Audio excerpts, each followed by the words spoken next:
Hey everyone, if your Jotform form isn't displaying properly on your website or the embedded form isn't loading at all, don't worry.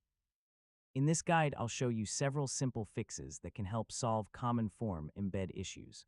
First, refresh the web page and check whether the form loads correctly. Temporary loading issues can sometimes prevent embedded forms from appearing. Next, review the embed code you've added to your website. Yeah, even a small mistake or missing character can cause the form to stop working.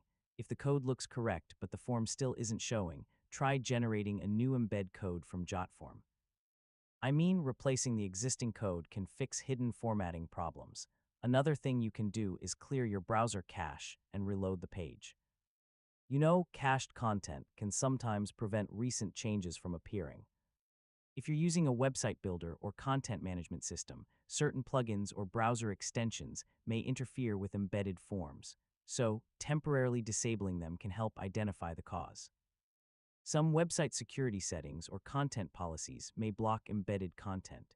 Yeah, reviewing these settings can help restore the form. Now try opening the page on another browser or device. This can help determine whether the issue is specific to one environment.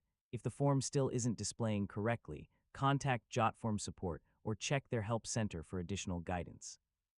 And that's it. One of these solutions should help fix your Jotform form embed issue and get your form displaying properly again. Thanks for watching, and I'll see you in the next tutorial.